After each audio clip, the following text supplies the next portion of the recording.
প্রিয় বন্ধুরা, চলে এলাম আরেকটি নতুন ভিডিও নিয়ে।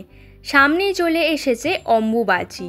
তো এই অম্বুবাচী কী এবং কেন পালন করা হয়, অম্বুবাচীতে কি কি করতে নেই এবং কি কি করতে আছে, আর অম্বুবাচীর সঠিক সময়সূচি নিয়ে আজ আমরা আলোচনা করব। অম্বুবাচী হলো একটি প্রাচীন ধর্মীয় ও সাংস্কৃতিক উৎসব যা প্রতি বছর আষাঢ় মাসে ভারতের আসাম রাজ্যের কামাখ্যা মন্দিরে উদযাপন করা হয়। এই উৎসবটি হিন্দু তন্ত্র সাধনা, নারী শক্তি ও প্রজনন ক্ষমতার প্রতীক। এই উৎসবে বিশ্বাস করা হয় যে এই সময়ে দেবী কামাখ্যা অর্থাৎ দুর্গার এক রূপ ঋতুমতী হন, অর্থাৎ দেবীর ঋতু চলতে থাকে। সেই কারণে এই সময় মন্দির বন্ধ থাকে এবং দেবীর বিশ্রামকালীন সময়কে গভীর শ্রদ্ধার সঙ্গে পালন করা হয়। কেন পালন করা হয় এই অম্বুবাচী? 1.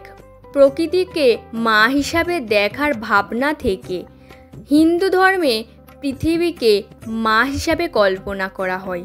যেমন মানুষ বা নারী ঋতুকালে বিশ্রাম নেন, তেমনি পৃথিবী মাতা ও প্রতি বছর একবার রজস্রাবের মধ্যে দিয়ে যান।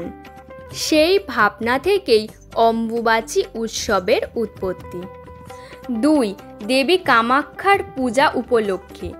পুরাণ অনুযায়ী সতীর শরীর ছিন্ন হয়ে পড়ার সময় তাঁর যোনি পতিত হয় বর্তমান কামাখ্যা মন্দিরের স্থানে, তাই এখানে যোনিতত্ত্বে দেবী পূজিত হন। অম্বুবাচী হল সেই যোনিতত্ত্বে শ্রদ্ধা জানানো ও নারী শরীরের সৃষ্টিশক্তিকে স্বীকৃতি দেওয়া। 3. তান্ত্রিক সাধনার বিশেষ সময়। এই সময়কে তান্ত্রিকরা অত্যন্ত পবিত্র মনে করেন, কারণ দেবী তখন সবচেয়ে বেশি শক্তিশালী। তাই বহু তান্ত্রিক, সাধক, সন্ন্যাসী এই সময় কামাখ্যা মন্দিরে সাধনায় মগ্ন হন। 4. কৃষিভিত্তিক ঐতিহ্যের অংশ। এই সময় বর্ষা শুরু হয়, মাটি সিক্ত হয়, ফলে চাষাবাদ বন্ধ থাকে। তাই এই কয়েকদিনকে মাটি বা ধরিত্রী মায়ের বিশ্রামকাল বলা হয়। এরপর আবার শুরু হয় নতুন জীবনের প্রস্তুতি। এটি এক ধরনের প্রজননের চক্র বা ঋতুচক্রের উদযাপন। অম্বুবাচী কী শেখায়? নারী শক্তির অপবিত্র নয়, সৃষ্টির উৎস। পৃথিবী ও মানব জীবন একই সূত্রে গাঁথা। বিশ্রাম ও উৎপাদন একে অন্যের পরিপূরক। ঋতুস্রাবকে গোপন নয়, স্বাভাবিক ও গৌরবের বিষয় হিসাবে দেখা শিক্ষা। তাই অম্বুবাচী উৎসবের সময় ভক্তরা কিছু কাজ থেকে বিরত থাকেন, আবার কিছু কাজ বিশেষভাবে পালন করেন। অম্বুবাচীতে কি কি করতে আছে? 1. দেবীর প্রতি শ্রদ্ধা ও উপবাস পালন। অনেক ভক্ত এই 3 দিন উপবাস বা নিরামিষ আহার গ্রহণ করেন। দেবীর উদ্দেশ্যে মন থেকে প্রার্থনা ও জপ করেন। 2. তান্ত্রিক সাধনা ও ধ্যান। তান্ত্রিক সাধকরা গোপনে সাধনা করেন। এই সময় কামাখ্যা মন্দিরে বহু তান্ত্রিক জড়ো হন। 3. দেবী কামাখ্যার মন্ত্রপাঠ ও মনোসংযম। অনেকেই চুপচাপ ধ্যান, মন্ত্রপাঠে মনোনিবেশ করেন। 4. বিশ্রাম ও আত্মসংযম।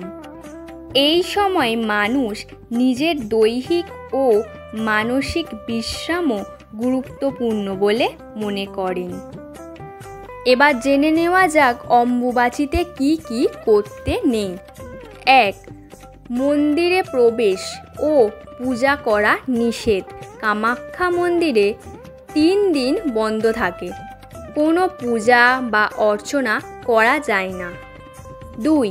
বিবাহ, গৃহপ্রবেশ, নামকরণ, অন্নপ্রাশন ইত্যাদি শুভ কাজ নিষিদ্ধ। কারণ এই সময়কে অশুভ নয়, বরং বিশ্রামের সময় ধরা হয়।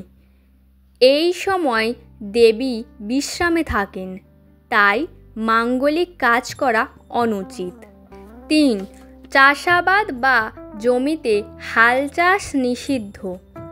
ধরিত্রী মাও তখন ঋতুমতী, তাই জমিতেও বিশ্রাম দেওয়া হয়। 4. ঘর পরিষ্কার, ঝাড়ু দেওয়া, কাপড় কাচা ইত্যাদি এড়িয়ে চলা। অনেক অঞ্চলে এই সময় ঘরের পরিষ্কার পরিচ্ছন্নতা থেকে বিরত থাকে মানুষ, কারণ এটি বিশ্রামের সময়। 5. শারীরিক সম্পর্ক থেকে বিরত থাকা।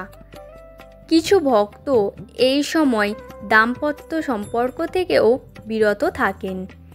এটি আত্মসংযমের অংশ। অম্বুবাচীর সময় পূজা নিষিদ্ধ কেন?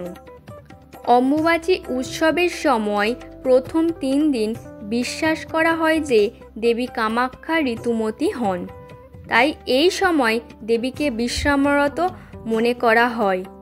তাই কোনো পূজা, আরতি, যজ্ঞ বা অর্চনা করা হয় না। কামাখ্যা মন্দির 3 দিন বন্ধ থাকে, ভক্তরা দর্শনও করতে পারেন না। হিন্দু তন্ত্র মতে এটি সৃষ্টি শক্তির অভ্যন্তরীণ বিশ্রামকাল, তাই পূজা নয়, বরং অপেক্ষা ও শ্রদ্ধার সময়। কখন পূজা করা যায়? অম্বুবাচীর চতুর্থ দিন, যাকে উত্তরণ বলা হয়, তখন কামাখ্যা মন্দির আবার খুলে যায়, দেবীর বিশেষ পূজা হয়। তখন ভক্তরা দর্শন, প্রসাদ ও পূজা করতে পারেন। এবার জেনে নেওয়া যাক অম্বুবাচীর সময়সূচি। 22শে জুন 2025-এর 7ই আষাঢ় রবিবার দুপুর 2টা থেকে 57 মিনিটে শুরু হবে অম্বুবাচী এবং শেষ হবে 25শে জুন 10ই আষাঢ় বুধবার দুপুর 3:21 মিনিটে। ভিডিওটা আজকের এই পর্যন্তই থাকলো। চলে আসবো আবার নতুন কোনো এক ভিডিও নিয়ে। ভিডিওটা যদি আপনাদের ভালো লেগে থাকে তাহলে অবশ্যই লাইক, কমেন্ট আর বন্ধুদেরকে শেয়ার করতে ভুলবেন না। সকলে ভালো থাকবেন, সুস্থ থাকবেন। ধন্যবাদ।